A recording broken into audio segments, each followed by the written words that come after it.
आज हम डिस्कस करने वाले हैं प्रोडक्टिविटी के बारे में। ये इकोसिस्टम का ही एक बहुत ही इंपॉर्टेंट पार्ट है, तो चलिए डिस्कस करते हैं प्रोडक्टिविटी क्या है। तो सबसे पहले तो देखो, जैसे नाम से पता चल रहा है प्रोडक्टिविटी का मतलब कुछ तो प्रोड्यूस हो रहा होगा। तो प्रोडक्टिविटी जो टर्म है, इसको अगर डिफाइन करना हो तो आप सीधे याद रखना, ये रेट ऑफ प्रोडक्शन होता है। रेट ऑफ प्रोडक्शन किस लेवल पे? जनरली हम ऑटोट्रॉफ से शुरू करते हैं। प्लांट सनलाइट से कुछ प्रोडक्शन करता है, उसी प्रोडक्शन को फर्दर खाते हैं कंज्यूमर। इन्हीं दोनों लेवल पे हमें इसको स्टडी करना होता है कि क्या है rate of production at the rate of plant. Then further जो कंज्यूमर ने उसको फीड किया है, उसको खाया है, तो कंज्यूमर की बॉडी में क्या है रेट ऑफ प्रोडक्शन, फिर से यही हमें समझना है। तो प्रोडक्टिविटी को इस अकॉर्डिंग हम अगर देखें तो ये दो तरीके का होता है। एक को हम बोलते हैं प्राइमरी प्रोडक्टिविटी और दूसरे को बोला जाता है सेकेंडरी प्रोडक्टिविटी। अब ध्यान से समझिए, प्रोडक्टिविटी हमने समझ लिया कि रेट ऑफ प्रोडक्शन है। टाइप्स भी इसके देख लिए कि दो तरीके का होगा, एक प्राइमरी और एक सेकेंडरी। प्राइमरी को आपको याद रखना है कि प्राइमरी प्रोडक्टिविटी हमेशा हम प्लांट लेवल पे समझते हैं। सेकेंडरी प्रोडक्टिविटी को आप हमेशा कंज्यूमर के लेवल पे देखोगे, ये भी आपने याद कर लिया। अब देखो, प्लांट लेवल पे हम ये तो बता दिए कि प्रोडक्टिविटी प्लांट लेवल पे समझी जाती है, मगर है क्या ये तो मैं यहां समझा रही हूँ। अगर ये मान लो सन है, इस सनलाइट से कुछ लाइट जो आई है उससे इस प्लांट ने क्या किया है, फोटोसिंथेसिस की है। तो ये जो प्लांट है सनलाइट का यूज करके क्या कर रहा है, फोटोसिंथेसिस कर रहा है। इसके फोटोसिंथेसिस से इसने कुछ प्रोडक्शन किया, क्या बनाया है, ये ग्लूकोज बनाया है। तो प्लांट ने जितना ग्लूकोज बना लिया, उस टोटल प्रोडक्शन को हम प्राइमरी प्रोडक्शन में जीपीपी के नाम से जानते हैं। जीपीपी का मतलब है ग्रॉस प्राइमरी प्रोडक्टिविटी। ग्रॉस मतलब पूरा, जितना भी प्लांट ने ग्लूकोज बनाया फोटोसिंथेसिस करके, उसको आप बोल दोगे कि वो प्लांट का ग्रॉस प्राइमरी प्रोडक्टिविटी है। तो यहां मैं लिख दूं, इसका फुल फॉर्म क्या होता है, ग्रॉस प्राइमरी प्रोडक्टिविटी। अगर कोई आपसे पूछ ले ये क्या है, तो एक लाइन में आप ये बता सकते हो कि प्लांट ने फोटोसिंथेसिस के जितना भी ग्लूकोज बनाया है वही उसका जीपीपी होता है। अब चूंकि प्लांट ने मान लो ग्लूकोज बना लिया, मगर अगर इस प्लांट को कोई कंज्यूमर खा रहा है, ऐसा तो नहीं है कि जितना प्लांट ने बनाया था सारा का सारा कंज्यूमर खा लेगा। कुछ ग्लूकोज प्लांट अपने लिए भी यूज करेगा। जितना ग्लूकोज प्लांट ने अपने लिए यूज कर लिया, मान लो प्लांट ने रेस्पिरेशन किया, इस रेस्पिरेशन में जितना ग्लूकोज प्लांट ने यूज कर लिया है वो तो कंज्यूमर के पास नहीं जाएगा ना। कंज्यूमर वही सिर्फ खा सकता है जो प्लांट ने यूज ना किया हो अपने लिए। तो उस प्रोडक्टिविटी को जिसमें हम रेस्पिरेशन को छांट देते हैं और सिर्फ वो लेते हैं जो कंज्यूमर खा सकता है प्लांट को, तो उसको बोला जाता है एनपीपी। एनपीपी का मतलब होता है नेट प्राइमरी प्रोडक्टिविटी। नेट कितना बचेगा, जो प्लांट अपने लिए यूज कर लिया वो तो हमारे किसी काम का नहीं है, जो बचा है वही हम खाएंगे, तो उसको हम बोल देते हैं net primary productivity. Net primary productivity. अगर आपसे कोई फॉर्मूला पूछ ले कि अगर आपको ग्रॉस प्राइमरी प्रोडक्टिविटी और रेस्पिरेशन दिया हुआ है तो एनपीपी कैसे निकालोगे, तो एनपीपी के लिए एक फॉर्मूला आपको याद रखना है, एनपीपी इज इक्वल टू जो ग्रॉस प्राइमरी प्रोडक्टिविटी हमारा है उसमें से प्लांट का जो रेस्पिरेशन वाला पार्ट था उसको आप निकाल दो, कि रेस्पिरेशन में जितना उसने ग्लूकोज या एनर्जी खत्म कर लिया है उसको अगर निकाल दिया जाए तो हमारा टोटल आंसर मिल जाता है एनपीपी का। तो ये क्वेश्चंस आते हैं आपके एग्जाम में कि ग्रॉस प्राइमरी प्रोडक्टिविटी क्या है, नेट प्राइमरी प्रोडक्टिविटी क्या है, कैसे निकालोगे। तो आप सिंपल से बताना कि प्लांट ने जितना ग्लूकोज बनाया वो उसका ग्रॉस प्राइमरी प्रोडक्टिविटी है। इसमें से जो रेस्पिरेशन में निकल गया और जो कंज्यूमर लेवल तक आ रहा है उसको हम बोल देते हैं नेट प्राइमरी प्रोडक्टिविटी। नाउ ये एनपीपी गया है इस कंज्यूमर के पास। मान लो एक प्लांट था, इस प्लांट को किसी इंसेक्ट ने खा लिया है, तो ये इंसेक्ट ने क्या खाया है, ये तो एनपीपी खाया है ना, एनपीपी लिया है, नेट प्राइमरी प्रोडक्टिविटी वाला ही लिया है। मगर इंसेक्ट फर्दर इसको जो खाएगा, मान लो इसको जो फ्रॉग खा रहा है, तो क्या जितना एनपीपी इंसेक्ट में आया है वो पूरा तो नहीं खा लेगा ना फ्रॉग। इंसेक्ट अपना भी कुछ रेस्पिरेशन में यूज करेगा, अपना हम भी तो सांस ले रहे हैं या अपना कुछ मेटाबॉलिक एक्टिविटी हमारी बॉडी में हो रही है, उसमें जो एनर्जी खत्म हो गई है उसको छोड़ के जो एनर्जी इसके पास बची है जिसको वो आगे ट्रॉफिक लेवल को ट्रांसफर कर सकता है, वो कहलाती है सेकेंडरी प्रोडक्टिविटी। कुल मिला के हमने क्या सीखा कि प्रोडक्टिविटी है रेट ऑफ प्रोडक्शन, कितना प्रोडक्शन हो रहा है। प्रोडक्टिविटी दो तरीके की, प्राइमरी और सेकेंडरी। प्राइमरी हमने प्लांट लेवल पे देखा कि प्लांट में कितना ग्लूकोज का प्रोडक्शन हो रहा है, जितना ग्लूकोज प्लांट बनाएगा उसको हमने जीपीपी ग्रॉस प्राइमरी प्रोडक्टिविटी बोला। इसमें से जो प्लांट अपने रेस्पिरेशन में यूज कर लेगा और उसको अगर निकाल दिया जाए तब जो प्रोडक्टिविटी या प्रोडक्शन हमें मिलेगा उसको हम एनपीपी बोलते हैं। ये एनपीपी हमको कंज्यूमर लेवल तक आके दिखता है, मगर एक कंज्यूमर कितना एनपीपी का अपने रेस्पिरेशन में या मेटाबॉलिक एक्टिविटी में यूज करने के बाद अपने पास बचा के रख रहा है एनर्जी, वही कहलाता है सेकेंडरी प्रोडक्टिविटी। मतलब एनपीपी में से भी कंज्यूमर लेवल पे इसका रेस्पिरेशन वगैरह माइनस कर दो, तब जो आएगा जिसको आगे ये ट्रांसफर करेगा जो इसको खा रहा है, तो उसी को आप क्या बोलोगे, सेकेंडरी प्राइमरी सेकेंडरी प्रोडक्टिविटी। तो ये पूरा प्रोडक्टिविटी के बारे में था, आप इसका स्क्रीनशॉट ले लीजिए, फिर हम आगे बढ़ते हैं। चलिए मैं इरेज कर रही हूँ इसको।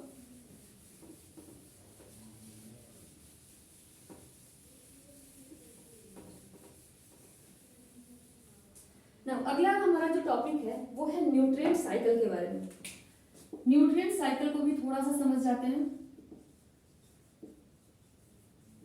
न्यूट्रिएंट साइकिल में अपने जो हमारा सिलेबस 12th का है उसमें आपको जानना है कि हम इनको बायो जियो केमिकल साइकिल बोलते हैं। बायो जियो केमिकल साइकिल मतलब क्या है? बायो का मतलब है लिविंग, जियो का मतलब अर्थ को भी ले लेते हैं, केमिकल का मतलब कुछ केमिकल होगा, साइकिल का मतलब उनकी साइक्लिंग होगी, मतलब एक फॉर्म से कहीं और जाएगा फिर यहाँ से उसी फॉर्म में वापस आ जाएगा। यही साइकिल कहलाता है कि आप यहाँ से निकल के आए यहाँ पे, फिर कहीं ना कहीं से आप उसी जगह पे पहुंच गए जहां से निकले हो। इसमें आपको बेटा जी दो तरीके की साइकिल देखनी है। एक को बोलते हैं गैसियस साइकिल और दूसरे को बोला जाएगा सेडिमेंट्री साइकिल। अब यहां ध्यान दो, नाम ही बता रहा है गैसियस साइकिल में हमें जो रिजर्वायर होगा वो गैस होगा, सेडिमेंट्री साइकिल में क्या होगा, अर्थ होगा। तो इसमें आपको दो तरीके की साइकिल जाननी है, एक है कार्बन साइकिल, दूसरा आपको पढ़ना है नाइट्रोजन साइकिल। इसके कुछ एग्जाम्पल बता दो, सल्फर साइकिल और एक आपको जानना है फॉस्फोरस साइकिल। तो ये टोटल है बायोजियो केमिकल साइकिल के बारे में कि न्यूट्रिएंट जो भी हमारे अर्थ पे अवेलेबल हैं उनकी साइक्लिंग कैसे हो रही है एक फॉर्म से दूसरे फॉर्म में, इसको जानना है। ये दो तरीके की होती है, गैसियस और सेडिमेंट्री। गैसियस में आपको कार्बन साइकिल नाइट्रोजन साइकिल जानना है, सेडिमेंट्री में सल्फर साइकिल और फॉस्फोरस साइकिल। और देखो अगर कार्बन साइकिल की बात कर लूं मैं यहीं पे, तो ये मान लो अपना एटमॉस्फेयर है पूरा, तो यहाँ पे कार्बन कैसे आया एटमॉस्फेयर में और कैसे कार्बन अलग अलग रूपों में अपने आप को बदलता है, फिर कार्बन के रूप में बाहर आ जाता है। थोड़ा सा समझो, ये जो कार्बन है इस कार्बन को प्लांट यूज करते हैं फोटोसिंथेसिस के द्वारा। कार्बन था, कार्बन को प्लांट ने यूज किया क्योंकि फोटोसिंथेसिस में कार्बन को ही यूज करके हमको ग्लूकोज बनाना है। कार्बन प्लांट ने यूज कर लिया। इस प्लांट को मान लो किसी एनिमल ने खा लिया, एनिमल खा देगा ना प्लांट को, ये जो एनिमल है फर्दर रेस्पिरेशन करेगा और जब ये रेस्पिरेशन करेगा बेटा तो क्या रिलीज करेगा, कार्बन रिलीज करेगा। तो प्लांट ने इसको फिक्स किया फोटोसिंथेसिस के द्वारा। जब प्लांट ने किया फोटोसिंथेसिस तो उसने कार्बन को फिक्स कर लिया ग्लूकोज के फॉर्म में। एनिमल ने किया रेस्पिरेशन और रेस्पिरेशन करके फिर से कार्बन को मुक्त कर दिया एटमॉस्फेयर में। अब देखो इतने से ही साइक्लिंग इसकी खत्म नहीं होगी। ये प्लांट और ये एनिमल दोनों कभी ना कभी मरेंगे। जब इनका डेथ होगा, मान लो ये डाइड, मर गए, तो मरने के बाद इनकी बॉडी कहाँ गई, सॉइल में। सॉइल में इनका होगा डिकम्पोजिशन। तो यहाँ इनका क्या हो रहा है, डिकम्पोजिशन। इस डीकम्पोजिशन के थ्रू भी कुछ कार्बन हमारा रिलीज होगा गैस के फॉर्म में, बाहर निकला कार्बन। सॉइल में फर्दर क्या होता है कि कई दिनों तक जब ये दबे रहेंगे प्लांट और एनिमल की बॉडी, तो यहां से ये जीवाश्म या फॉसिल बना लेते हैं। इस फॉसिल्स में भी कभी कभी हमको कुछ कोल या पेट्रोल देखने को मिलते हैं। ये कोल और पेट्रोल से भी क्या रिलीज होता है, कार्बन रिलीज होता है। तो हमने ये देखा कि कार्बन किस तरीके से अलग अलग लेवल पे फिक्स हो रहा है और फिर से रिलीज कर दिया जा रहा है एटमॉस्फेयर में। इसी साइकिल को आप कार्बन साइकिल बोलते हो। मैंने बहुत इजी सा एक साइकिल बनाया है जो आपको आसानी से याद हो जाएगा और इसको आसानी से आप एक्सप्लेन भी कर सकते हो। तो इसका स्क्रीनशॉट ले लीजिए, फिर हम नाइट्रोजन साइकिल की बात करते हैं। चलिए मैं इरेज कर दूं इसको।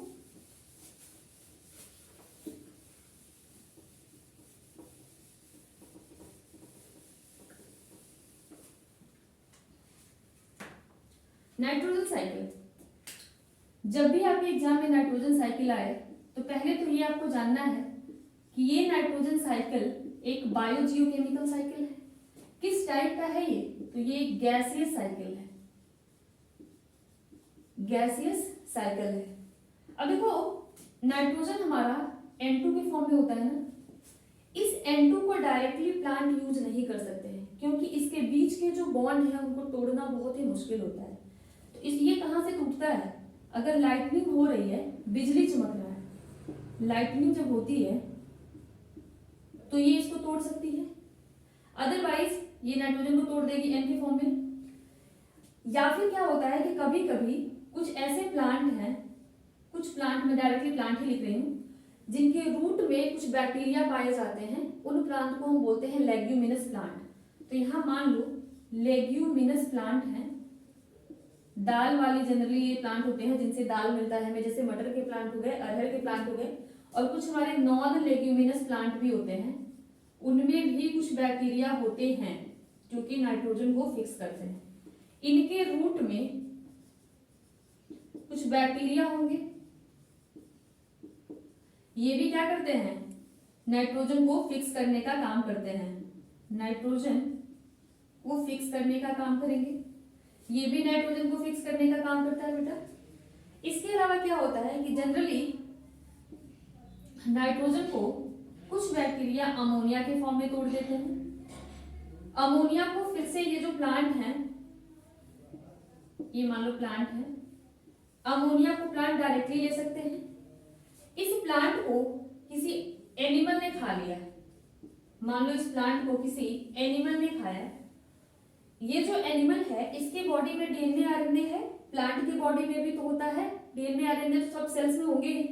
तो ये प्लांट और ये एनिमल जब इनकी डेथ होगी तो नाइट्रोजन मुक्त होगा ना सॉइल में इनका डिकम्पोजिशन होगा और फिर यहां से भी क्या हो सकता है, नाइट्रोजन की रिलीज हो सकता है। यहां पे देखिए अमोनिया जो था, इस अमोनिया को कुछ बैक्टीरिया नाइट्रेट में तोड़ देते हैं और ये नाइट्रेट फिर से ये जो प्लांट है ले लेते हैं ऐसे। यहां से भी जो डेथ हुई है सॉइल में, सॉइल से फर्दर अगर ये वाला आप स्टेप हटा दीजिए यहां से, तो सॉइल में जो पड़ा हुआ है डेड बॉडी, इसको फिर से आप कहां तोड़ सकते हो, अमोनिया में तोड़ सकते हो। अमोनिया से नाइट्रेट बनेगा, नाइट्रेट फिर कौन ले लेगा, प्लांट ले लेगा। तो ये एक छोटा सा साइकिल है नाइट्रोजन साइकिल। अगर आपको ये ज्यादा टफ लगे तो मैं आपको सीधा बताऊं, आप ऐसे बनाना है कि नाइट्रोजन जो है एटमॉस्फेयर में ऐसे ही पड़ा हुआ है, नाइट्रोजन को लाइटनिंग के थ्रू जब तोड़ा जाता है तो प्लांट इसको ले सकता है, क्योंकि नाइट्रोजन अगर मुक्त फॉर्म में है तब ले लेगा। प्लांट को एनिमल ने खाया, प्लांट और एनिमल जो दोनों की डेथ हो गई सॉइल में कुछ बैक्टीरिया हैं जो इनको अमोनिया के फॉर्म में तोड़ देंगे। इस अमोनिया को फिर से कुछ बैक्टीरिया नाइट्रेट के फॉर्म में बदलते हैं और नाइट्रेट को फिर से कौन ले लेता है, प्लांट ले लेता है नाइट्रेट को भी। तो हमने देखा नाइट्रोजन निकला, फिर प्लांट के पास गया, फिर प्लांट मरेगा, ये प्रोसेस होती रहेगी। इसके अलावा कुछ ऐसे प्लांट हैं जिनके जड़ों में कुछ बैक्टीरिया होती हैं। इसके जड़ में एक बैक्टीरिया है जिसका नाम है राइजोबियम। ये बैक्टीरिया क्या करता है, फिक्स कर सकता है नाइट्रोजन को, तो ये भी नाइट्रोजन को फिक्स करा देता है और नाइट्रोजन फिक्स होकर प्लांट के में चला जाता है। तो ये टोटल था हमारा नाइट्रोजन साइकिल। आप ऐसे भी बना सकते हो या फिर आपको कोई अच्छा डायग्राम मिले तो वो बना लेना। मेनली है आपकी जो कॉन्सेप्ट है उसको समझाना। तो आपने समझा नाइट्रोजन साइकिल को, इसको इरेज कर दूंगी मैं, स्क्रीनशॉट ले लीजिए आप। चलिए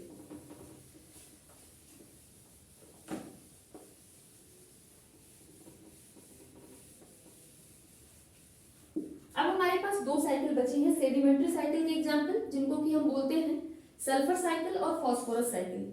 ये दोनों जनरली आपके एग्जाम में पूछे नहीं जाते हैं, तो इसको मैं थोड़ा स्किप कर रही हूँ। मैं मेनली वही चैप्टर या फिर वही टॉपिक यहाँ डिस्कस करूंगी जो आपके एग्जाम के लिए ज्यादा जरूरी है। तो एक और चीज है जो मैं चाहूंगी कि आप इसको पढ़ लीजिए, बायोटिक इंटरेक्शन एक टॉपिक है जिससे कि बार बार क्वेश्चन पूछे जाते हैं और ये बहुत ही ज्यादा इंपॉर्टेंट टॉपिक है। मैं पहले लिख दूं कि वेरी इंपॉर्टेंट टॉपिक है ये। बायोटिक इंटरेक्शन का मतलब है कि जितने भी लिविंग ऑर्गेनिज्म हैं वो आपस में एक दूसरे से कैसे इंटरेक्ट करते हैं, वही हमें बायोटिक इंटरेक्शन में जानना होता है। जैसे मान लो कोई ये ऑर्गेनिज्म है, ये अकेले तो नहीं रह सकता है ना किसी भी एक आइसोलेटेड जगह में, ये आसपास के जीवों के साथ कैसे इंटरेक्शन इसका हो रहा है, वही हम पढ़ते हैं किसमें, बायोटिक इंटरेक्शन में। इंटरेक्शन कई तरीके की हो सकती है, या तो दो ऑर्गेनिज्म एक दूसरे के पास आए और दोनों को बेनिफिट हो, इस तरह का हो सकता है, या तो दो ऑर्गेनिज्म एक दूसरे के पास आए हैं और एक को फायदा हो जाए और दूसरे को नुकसान हो जाए, ये भी इंटरेक्शन हो सकता है।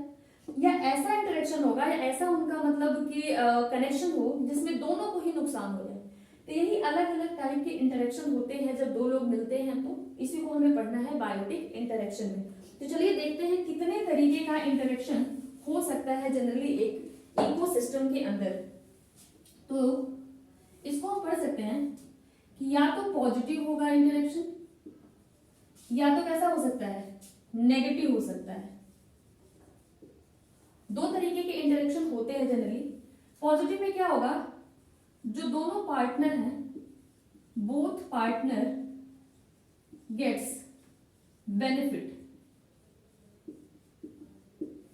दोनों पार्टनर जो है उनको बेनिफिट मिले, तो वो रिलेशन कैसा है, प्लस प्लस सिचुएशन है, विन विन सिचुएशन, दोनों को फायदा हो रहा है। नेगेटिव वाले में क्या होगा कि आइदर वन और बोथ पार्टनर गेट हार्म, या फिर हार्म, दोनों में से किसी एक को क्या होगा, नुकसान होगा, तो उसको हम बोलेंगे नेगेटिव। जैसे कि या तो ये माइनस माइनस हो जाए या माइनस प्लस हो जाए, किसी को भी तो नुकसान होना ही होना है, तो वही कहलाता है नेगेटिव इंटरेक्शन। ऐसे हम समझ सकते हैं। अब चलो हम कुछ इंटरेक्शन को समझने के लिए एक फ्लो चार्ट बनाते हैं और उनके नाम भी समझेंगे, जिसमें कि किसमें पॉजिटिव होता है किसमें नेगेटिव होता है। यहां मैं लिख रही हूं टाइप ऑफ इंटरेक्शन, कैसा इंटरेक्शन है, टाइप ऑफ इंटरेक्शन। यहां मैं लिखूंगी नेम, उस इंटरेक्शन को क्या कहा जाएगा, ठीक है। ये बहुत इंपॉर्टेंट है, आप ऐसे भी बनाओगे तभी भी आपको पूरे नंबर मिलेंगे। मान लो एक ऑर्गेनिज्म दूसरे ऑर्गेनिज्म के साथ एक रिलेशन में है जिसमें दोनों को फायदा हो रहा है, तो इस रिलेशन को क्या नाम दोगे, इसका नाम होता है म्यूचुअलिज्म। ये रिश्ता क्या कहलाता है, म्यूचुअलिज्म। दोनों को फायदा हो रहा है, प्लस प्लस सिचुएशन है। जैसे कि एग्जांपल आप देख लो, लाइकेन का एग्जांपल है। लाइकेन एक तरीके का, हम लोअर प्लांट जब पढ़ते हैं तो उसमें देखते हैं ये एल्गी और फंजाई के बीच में एक रिलेशन होता है, एल्गी और फंजाई। इसमें होता क्या है कि फंजाई है, देखता है कि एल्गी देखने में सुंदर है, खाना अच्छा बना लेती है, तो एल्गी से बोलता है फंजाई कि क्या मैं तुम्हारे साथ रह सकता हूँ। एल्गी इस पे एग्री कर जाता है। फंजाई इनके लिए क्या काम करता है बदले में, फंजाई इनको अपने हाइफी के थ्रू वाटर देता है, एल्गी खाना बनाती है। दोनों का ये रिलेशन एक दूसरे के लिए बेनिफिशियल होता है। एल्गी ने खाना दिया, फंजाई ने वाटर दिया खाना बनाने के लिए, प्लस प्लस सिचुएशन है, रिलेशनशिप क्या हो गया, म्यूचुअलिज्म। तो लाइकेन का एग्जांपल आप लिख सकते हो एल्गी और फंजाई के लिए। इसके अलावा एक और इसका एग्जांपल है जिसको बोला जाता है माइकोराइजा। माइकोराइजा, इसमें भी क्या रहेगा, एक रहता है फंजाई और दूसरा ये रिलेशन किसके साथ स्टैब्लिश करता है, एंजियोस्पर्मिक प्लांट। जो प्लांट है एंजियोस्पर्मिक, उस प्लांट्स के रूट में ये चला जाता है, प्लांट खाना बनाएगा, फंजाई का फिर से वही काम है कि मैं आपके लिए वाटर होल्डिंग कैपेसिटी जो आपकी है उसको बढ़ाऊंगा, वाटर लेकर आऊंगा। तो इन दोनों का जो रिलेशन है इसमें प्लस प्लस वाला सिचुएशन बन रहा है, इस रिलेशन को आपने म्यूचुअलिज्म बोल दिया। एक रिलेशन ऐसा है जिसमें दोनों को एक को मान लो फायदा हो रहा है और दूसरा जो पार्टनर है उसको कुछ भी ना फायदा हो रहा है ना ही नुकसान हो रहा है। ऐसा रिलेशन जिसमें दो लोग एक दूसरे के पास आए, एक को फायदा हो रहा है, दूसरे को ना नुकसान हो रहा है ना फायदा हो रहा है, इस सिचुएशन को क्या बोलोगे? कमेंसलिज्म। कमेंसलिज्म याद कैसे करोगे? मान लो जिसको फायदा हो रहा है उसने बोला कि कम ऑन आओ यहाँ पे तुम्हारा फायदा है, मगर दूसरे वाले बेचारे को फायदा हुआ ही नहीं, तो कॉमन से याद कर लेना कमेंसलिज्म, उसने बुलाया कमेंसलिज्म। कमेंसलिज्म का एक एग्जांपल आपको बता दूं मैं कि एक होता है हमारा सी एनिमल, एक जीव है जिसकी बॉडी ऐसे होती है, ऊपर सिर पे इसके कई सारे टेंटिकल्स होते हैं ऐसे ऐसे, ठीक है। सी एनिमल एक जगह स्थिर रहता है, इसके बॉडी पे सिर पे कई सारे टेंटिकल्स हैं। एक छोटी सी मछली होती है जिसका नाम होता है क्लाउन फिश। क्लाउन फिश ये क्या करती है, बड़ी मछलियां इसको खा ना ले, इसके डर से ये इसके टेंटिकल में आके छिप जाती है।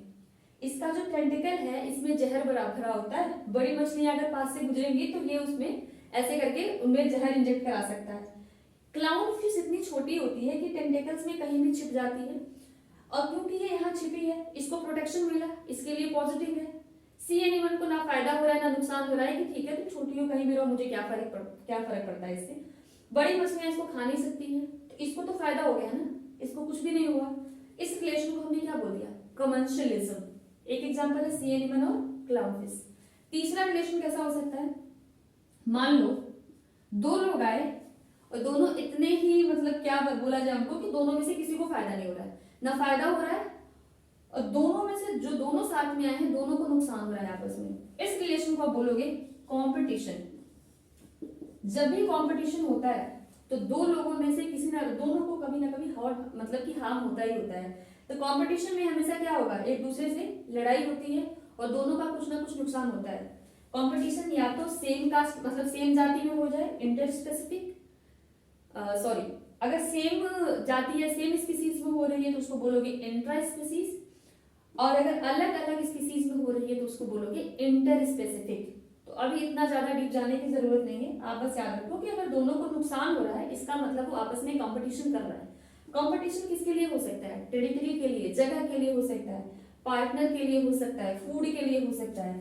तो कंपटीशन किसके लिए होता है? जनरली फूड के लिए, पार्टनर के लिए, या फिर टेरिटरी जगह के लिए होता है। कहाँ हमारा जो हमारा एरिया है उसके लिए होता है। ह्यूमन में भी होता है सेम चीजों के लिए। तो हमने तीन रिलेशन देखा, एक प्लस प्लस वाला म्यूचुअलिज्म, दो एग्जांपल लाइकेन और माइकोराइजा, एक प्लस जीरो वाला commensalism, example sea animal with clown fish, एक हमने देखा माइनस माइनस वाला जिसको क्या बोला गया है? कंपटीशन, फूड, पार्टनर और टेरिटरी के लिए। अब एक ऐसा रिलेशन है जिसमें एक को तो नुकसान हो रहा है और दूसरा जो है ना उसको फायदा हो रहा है ना ही उसको नुकसान हो रहा है। माइनस प्लस का रिलेशन, जैसे यहाँ था ना प्लस जीरो, ऐसे माइनस जीरो, एक को नुकसान दूसरे को कुछ भी नहीं। इस रिश्ते को क्या कहते हैं? इसको कहा जाता है एमेंसलिज्म। याद कर लेना कि जिसका अमन नाम है वो बहुत ही ज्यादा शातिर है, जो भी इसके पास आएगा उसका नुकसान करा देगा, अपना ना फायदा कराएगा ना नुकसान कराएगा। एमेंसलिज्म से याद कर लेना इसको। माइनस और जीरो का रिलेशन है इसमें। इसमें क्या होता है कि कुछ ऐसे प्लांट्स होते हैं जिनकी कैनोपी बहुत हाई होगी, तो वो अपने नीचे ऐसे मान लो कुछ केमिकल सेक्रेट ऐसा कर देते हैं कि इनके आसपास कोई और प्लांट ना उग पाए, तो वो अपने आप को जहां भी उगेंगे वहां के एरिया में कुछ ऐसे केमिकल सेक्रेट करेंगे कि आसपास कोई और प्लांट ना उगे। इस रिलेशन को एमेंसलिज्म बोला जाता है। हमने इतना देख लिया। इसके अलावा एक और रिलेशन है जिसमें एक को फायदा होगा दूसरे को नुकसान होगा। मतलब क्या है? दो लोग साथ आए, एक को तो फायदा और दूसरे को क्या हो गया? नुकसान हो गया। इसमें हम दो नाम देखते हैं, एक है पैरासिटिज्म और दूसरा होता है प्रीडेशन। इसके दो एग्जांपल हैं, क्योंकि फायदा नुकसान, एक को फायदा एक को नुकसान हो रहा है ना, तो या तो ये होगा पैरासिटिज्म या तो क्या होगा? प्रीडेशन। अब दोनों में डिफरेंस क्या है? क्योंकि रिलेशन तो दोनों का सेम है, प्लस माइनस का। पैरासिटिज्म में क्या होता है कि एक होता है पैरासाइट जो कि बहुत छोटा होगा और जिसको ये इन्फेक्ट करेगा उसको बोलते हैं होस्ट। तो पैरासिटिज्म में एक पैरासाइट होस्ट के बॉडी के साथ बॉडी पे रहेगा, चाहे होस्ट के बॉडी के अंदर रहे या बाहर रहे। अगर अंदर है तो इसको एंडोपैरासाइट बोलोगे, होस्ट के बॉडी के ऊपर है तो इसको एक्सोपैरासाइट बोलोगे। एग्जाम्पल में बता दूं, लाइस जो जू होती है वो हमारे हेयर्स में होती है, एक्सोपैरासाइट का एग्जाम्पल है, ऊपर रहती है, मतलब बाहर से आप पकड़ के निकाल सकते हो। इंडोपैरासाइट के एग्जाम्पल स्कैरिस हमारे इंटेस्टाइन के अंदर रहती है इंडोपैरासाइट। पैरासाइट होस्ट के साथ एक रिलेशन बना के रहता है कि इनके साथ कोई मतलब लंबे समय तक रहेगा, होस्ट को खाएगा धीरे धीरे और इनको नुकसान पहुंचाएगा होस्ट को। अल्टीमेट कुछ पैरासाइट किल भी कर देते हैं, मगर इनके बीच में कनेक्शन जो रहता है वो कुछ समय तक बना रहता है। प्रेडेशन में क्या होता है, इस रिलेशन को हम बोलते हैं predator and prey relation. Prey वाला, प्रे वो है जो छोटा ऑर्गेनिज्म होगा, प्रीडेटर वो है जो बड़ा होगा। प्रीडेटर हमेशा प्रे को खा लेता है, जैसे लायन है तो लायन प्रीडेटर होगा किसके लिए, डियर के लिए, डियर को लायन खा लेगा। अगर हम बात करें गोट को, तो गोट प्रेडेटर है ग्रास के लिए, गोट ग्रास को खा रही है तो गोट क्या हो गई, प्रेडेटर हो गई। डिफरेंस क्या है दोनों में, दोनों ही दूसरे होस्ट को और प्रे को किल कर रहा है, मगर पैरासाइट कुछ समय तक रिलेशन बना के रह रहा है इसकी बॉडी पे। प्रीडेटर कभी भी कोई रिलेशन एस्टेब्लिश नहीं करता है, वो दौड़ाएगा, दौड़ा के सीधे खाएगा। ये नहीं है कि लायन को पकड़ा उसको कई दिन तक रखेगा अपने पास, ऐसे दुलार करेगा फिर खाएगा। प्रीडेटर ने जैसे प्रे को पकड़ा खा लेगा, पैरासाइट होस्ट के साथ एक रिलेशन एस्टेब्लिश करेगा, देन उसको किल करेगा। तो ये पूरा हमने देख लिया बायोटिक इंटरेक्शन के बारे में। एक बार हम रिविजन कर लेते हैं। बायोटिक इंटरेक्शन एक ऐसा रिलेशन है जब दो ऑर्गेनिज्म एक दूसरे के पास रहेंगे तो या तो वो एक दूसरे को फायदा करेंगे या नुकसान कराएंगे। इसी रिलेशन को हम बायोटिक इंटरेक्शन बोलते हैं। जनरली दो टाइप का हो सकता है, या तो पॉजिटिव या तो नेगेटिव। अगर हम पॉजिटिव की बात करें तो दोनों को अगर फायदा हो रहा है तो हम बोल देंगे कि पॉजिटिव रिलेशन है। या फिर अगर मान लो एक को भी फायदा हो एक को नुकसान ना हो, नुकसान नहीं होना चाहिए, तो क्या है, पॉजिटिव रिलेशन है। नेगेटिव, दोनों को नुकसान या किसी एक को नुकसान। टोटल कितने तरीके का इंटरेक्शन हो सकता है हमारे इकोसिस्टम में, उन सबको यहाँ डिस्कस किया गया है। अगर मान लो दो पार्टनर साथ में है, दोनों को फायदा हो रहा है, इसको हम म्यूचुअलिज्म बोलेंगे। एग्जांपल हमने देखा लाइकेन का और माइकोराइजा का। अगर दो पार्टनर साथ में है, एक को फायदा हो रहा है, दूसरे को नुकसान भी नहीं हो रहा है, फायदा भी नहीं हो रहा है, तो इस रिलेशन को आपने बोला है कमेंशलिज्म। कमेंशलिज्म को हमने याद किया क्लाउन फिश को सी एनिमल के टेंटिकल में छुपना। तीसरा रिलेशन हमने देखा कि दो पार्टनर है, दोनों को ही क्या हो रहा है, नुकसान हो रहा है। तो अगर दोनों को नुकसान होगा तो इस रिलेशन को आप बोलोगे कंपटीशन। जब भी कंपटीशन होगा तो या तो वो होगा सेम स्पीसीज के बीच में जिसको इंट्रास्पेसिफिक बोलोगे, या तो ये होगा अलग अलग स्पीसीज के बीच में जिसको कि इंटरस्पेसिफिक बोला जाता है। चौथा रिलेशन हमने क्या देखा कि एक को नुकसान हो रहा है और दूसरे को ना नुकसान हो रहा है ना फायदा हो रहा है। इस रिलेशन को आपने एमेंसिलिज्म बोला, जिसमें एक को तो नुकसान हुआ दूसरे को कुछ भी नहीं होगा। जैसे कि कुछ ऐसे प्लांट हैं जो अपने रूट से कुछ केमिकल सिक्रेट कराएंगे जिससे कि इनके आसपास कोई और प्लांट ना उग पाए।